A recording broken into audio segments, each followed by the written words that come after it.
Hey you. So, you know how you get those memes on social media? The ones about what's the most useful thing anyone has ever taught you? And I read those, and initially I'm sitting there thinking, just one thing? You have got to be kidding me. But then, after some reflection, I realise it's an interesting ask. And while a single, solitary, best thing ever is probably not possible for me, a top 10? Maybe that one I can do. When I look back on a lifetime, which by happenstance includes a number of years of training as a hypnopsychotherapist, and I try to work out what were the most effective things I learned or was taught, the art of effective reframing makes my top 10 list every single time. Reframing is one of those skills they teach you very early on in your counselling and therapist career. And it's also one of the things that counsellors and therapists teach their clients early on in their therapeutic journey. Why? Because it's simple, it's effective, and it's a really powerful technique that has the capacity to be really impactful from that moment on. It's useful pretty much right out of the box, from the very first moment you learn it effectively, right up to the end of your days. Well, as long as you remember to actually use it anyway. So, what is reframing? Or as I like to call it, the art of wearing different perspectacles. It's fundamentally the process of examining something in your life, an event, a person, a belief, whatever, and actively seeking an alternative way of looking at it, consciously searching for a way of thinking about it that helps you make better sense of it, or that enables you to incorporate it into your life in a more useful way. Popular self-help books and articles on the internet or in magazines will usually emphasize the idea that it is about making things, especially your thoughts, more positive. But for me, that's kind of a value-laden judgment that can have its own problems. And so, personally, I prefer to emphasize the concept of it being an approach or perspective that is just more useful, more helpful, less obstructive, or even just different. It doesn't have to be positive. It just has to be different. And to learn to view things differently, to see the world through a different lens on command, is to adopt and to train in yourself a flexibility and an openness to alternatives that lowers barriers. So by deliberately and consciously altering your thoughts or your feelings, your perceptions and your judgments, whether that's about yourself, about your circumstances, external events, the people that you interact with, you gain agency, you gain the ability to shape your own world. And that's heady and powerful stuff. When you practice this as an activity, it brings about a different understanding and it allows you to make a different response, a less knee-jerk response, a more considered one. So it's about purposefully changing the lenses through which you view things, putting on those different perspectacles and deliberately seeing things differently. And sometimes that's only for a moment. Sometimes it's forever. But however long it takes, however long it lasts, it still enables you to appreciate that there is another viewpoint, that there is another way of looking and interacting with things, with people, events, ideas, etc. And that realization allows you personal flexibility. And as the NLP bods say, in the end, the most flexible person wins. I really love reframing in all its many variants because because it enables you to see that whatever you thought must be so isn't necessarily the case. That circumstances alter what is, and how you approach things literally changes what it means to you and what it does to you. So reframing isn't a single thing. It's a toolbox of skills, a way of thinking that is not about catastrophizing. It's about not adopting absolutist black and white thinking, but rather appreciating that there are shades of grey, and that just because you initially think something is a particular way or that it will have a particular impact, that doesn't necessarily make it so. And further, even if it was so in the beginning, it doesn't make it so for all time. Your thoughts create your feelings and your personal reality, but none of that is fixed. None of that is inevitable. It kind of reminds me of a proverb or possibly a morality tale that I've heard going round.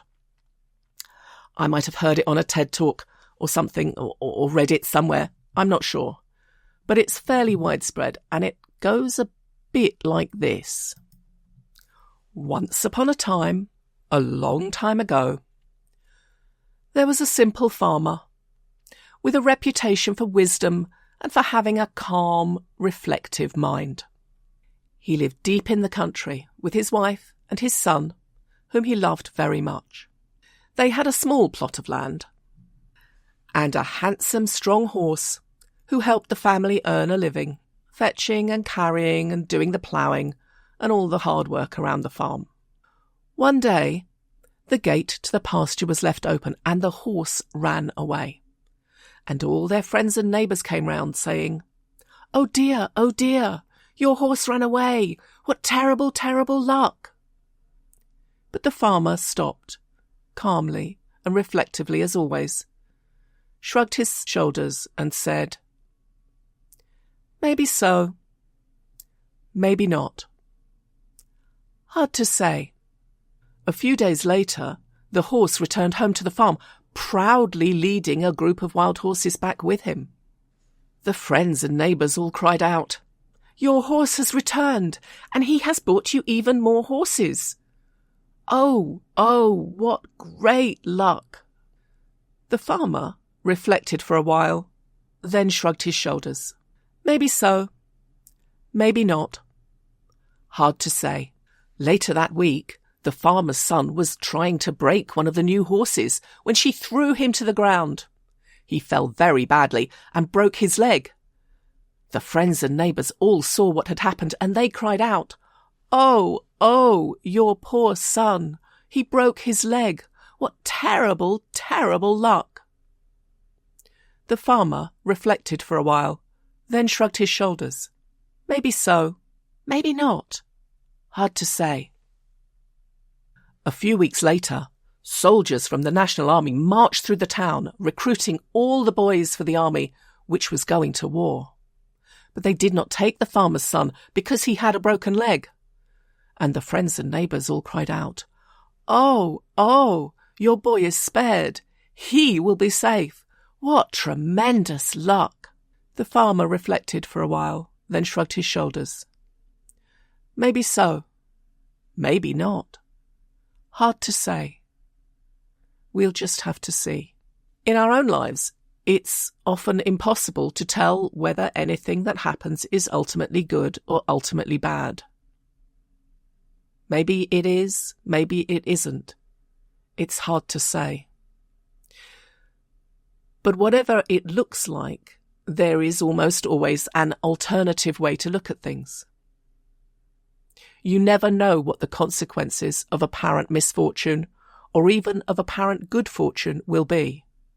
Certainly not in advance. Only time will tell. You'll just have to wait and see. But given that we don't know, and given that there is nothing absolute and unchangeable about events, then we can decide to take the power to determine for ourselves what we think about things. We can claim for ourselves the ability to view the thing from more than one side. We can choose to place different perspectacles on, and so to view things through that different lens. We can claim our very own reality-bending superpower, one that we can control and shape and own for ourselves. And so, just as the phlegmatic farmer in the tale resisted the immediate and obvious interpretation of events, so we can first resist the initial impulse, the gut instinct that says something is utterly marvellous, or, more often, an utter disaster. We can remain slightly detached, observing the event, the thought, the feeling, the obstacle, or even the opportunity, and a bit like a scientist examining a new sample with a microscope, we can look for ways in which that which lies before us might not be exactly what it seems, and why the consequences might not be exactly as anticipated. And more importantly, I suppose, for our mental health, why any catastrophizing to which we might naturally be inclined might actually be wrong. You can reframe / recontextualize the things that happen. Yeah, try it. Oh, I dropped my cream cake. Why am I so clumsy? Becomes, damn, I wanted that, but at least it won't upset my blood sugar, and it could be worse. A dropped bottle of milk makes even more mess. The same thing happened, but you stopped being nasty to yourself about it. Or again, my best friend walked by me in the street and didn't even smile, let alone stop for a chat. She's not my friend anymore. Nobody likes me. I'll die alone and unloved. Becomes, she was probably so busy she didn't even see me. Anyone can have a bad day. Maybe I'll call her up later and see if she fancies a catch-up. Same event, different perspectacles. Because what we think about a thing becomes, even if only momentarily, our reality. And by extension, when we change what we think, how we view something, we are taking for ourselves the ability to affect our reality. And what we think ripples outward. What we think changes not only the thoughts themselves, but also how we feel, and then on to how we behave and how we respond, and how others respond to us. Everything starts with thought, and everything inside us alters according to that thought, which is heady stuff, pun kind of intended, or as Hamlet might have said, there is nothing either good or bad, but thinking makes it so. So take charge of your thinking. Practice some reframing. Anyway, enough of my ramblings. Till next time.